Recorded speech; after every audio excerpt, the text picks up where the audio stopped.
Muy buenas tardes.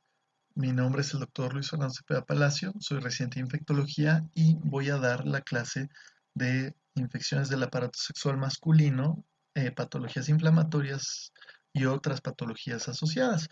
Vamos a empezar esta clase que va a estar fragmentada por módulos con patología prostática englobada como prostatitis. Es importante recordar la anatomía del aparato sexual masculino, cómo está conformada por el testículo que tiene una parte intersticial y una parte de conductos.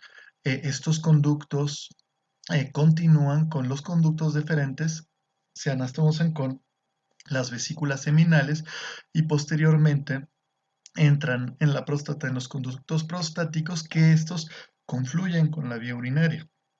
Entonces podemos ver cómo están estrechamente relacionadas la vía urinaria, la cual tiene colonización ocasional y patógenos oportunistas, con el aparato sexual masculino que es fundamentalmente estéril.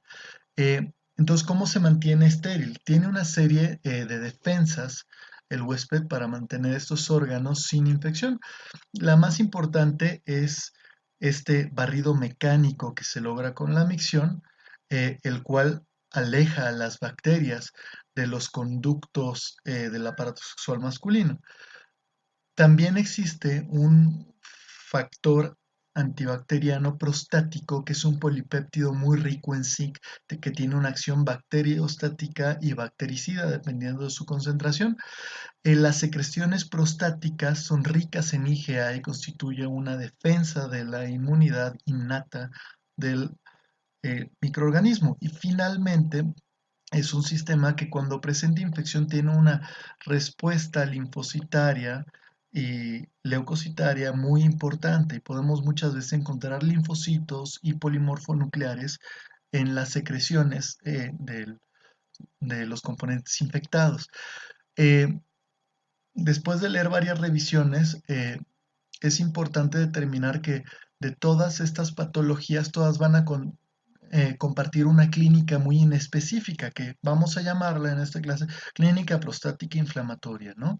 Esta clínica es un sincontinuo de datos de infecciones de tracto urinario bajo, poliuria, poiquiluria, disuria, tenesmo vesical, que serían datos de uretritis, cistitis, eh, datos de compresión uretral prostática. La próstata inflamada va a apretar la uretra y va a causar pujo, tenesmo vesical también y incontinencia de urgencia o por rebosamiento, ¿no? Y otros datos un poquito más específicos como dolor durante la eyaculación o cambio de las características de la eyaculación. Entonces, existen todas estas condiciones clínicas, ¿no?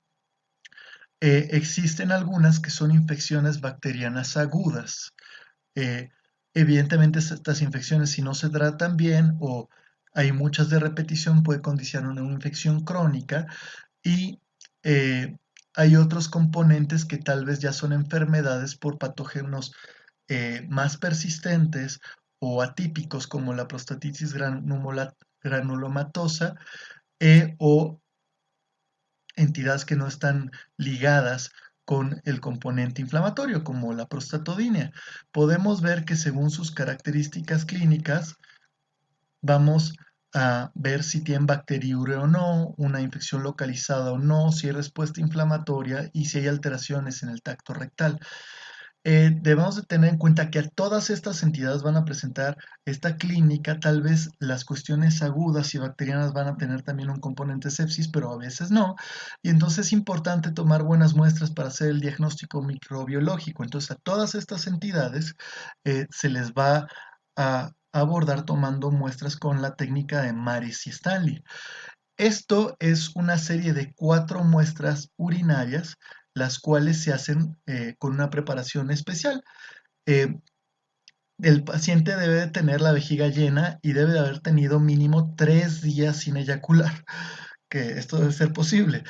Eh, Luego, entonces, se toma una primera muestra de los 5 a 10 mililitros iniciales del chorro, luego una segunda muestra del chorro intermedio sin hacer pausa en el chorro miccional, Posteriormente acaba la micción del paciente y se debe de hacer un tacto rectal. En el tacto rectal se debe hacer un masaje prostático, debe de ser no muy violento porque si el paciente tuviera prostatitis bacteriana aguda esto puede desencadenar bacteriemia y sepsis y posteriormente debe el paciente lograr hidratarse y lograr una tercera micción, ¿no? Entonces, la tercera muestra se da por la secreción transuretral después del masaje prostático y la cuarta se da en una micción final. A todo esto le vamos a hacer examen general de orina a cada uno, lo vamos a mandar a cultivar y vamos a analizar el sedimento, ¿no?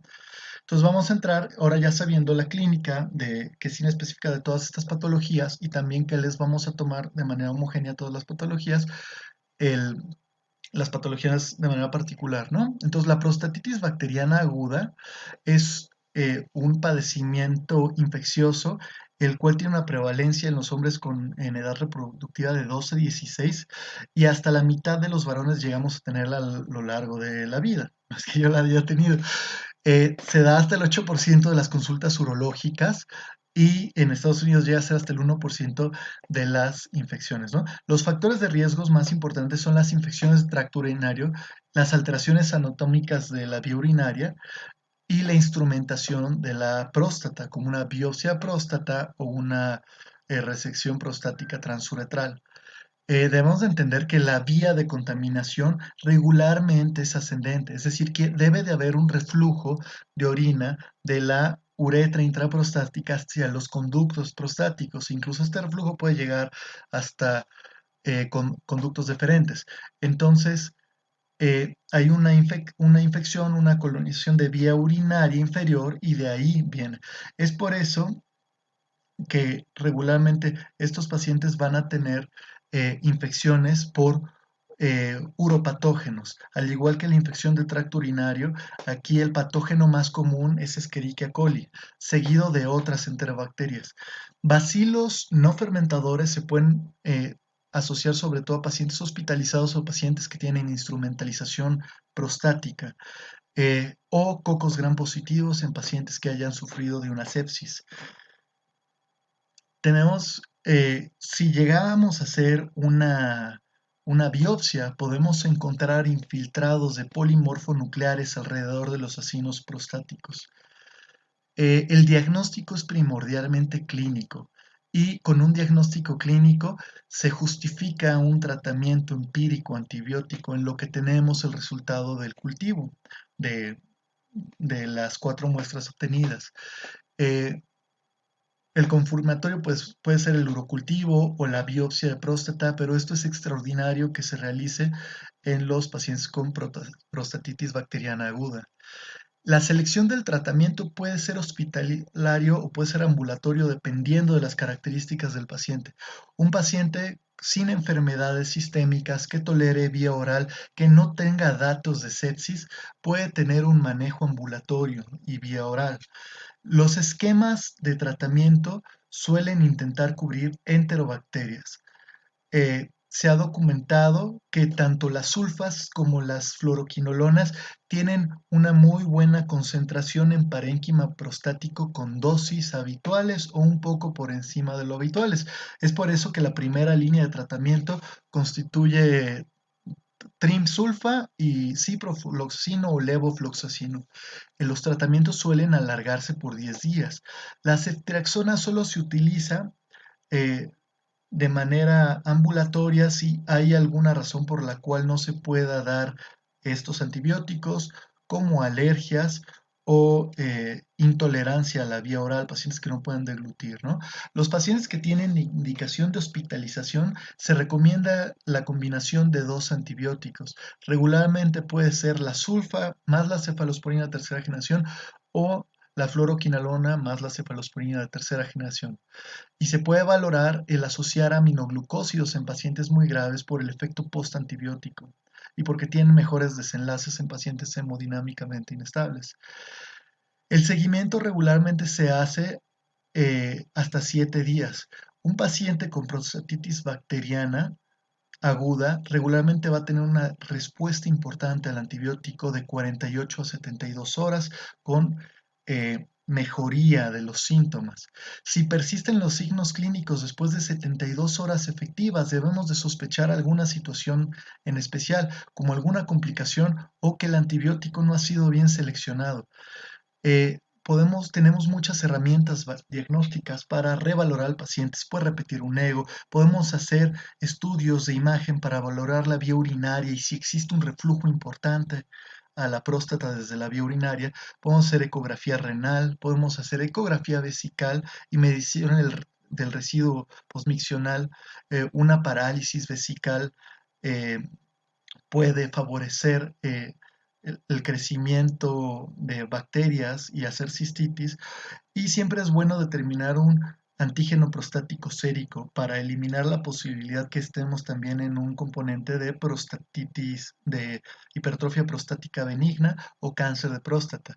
Las complicaciones importantes son abscesos prostáticos, un infarto prostático, la prostatitis bacteriana crónica que vamos a revisar, la prostatitis granulomatosa o se asocia también a orquiepididimitis. El absceso prostático es extremadamente raro. Se da primordialmente en pacientes con alguna condición que los predisponga, como la diabetes, la inmunosupresión, ya sea adquirida o digamos que ya la tenga el paciente, que el paciente tenga cuerpos extraños intraprostáticos como semillas de braquiterapia, obstrucción de vía urinaria, estenosis uretrales, estenosis en conductos prostáticos o un mal tratamiento de prostatitis aguda. Siempre un absceso prostático va a tener un cuadro infeccioso grave. El diagnóstico se hace con el escenario clínico más demostrar la lesión, el absceso por imagen. Esto puede ser por ultrasonido, tomografía axial computada o resonancia magnética.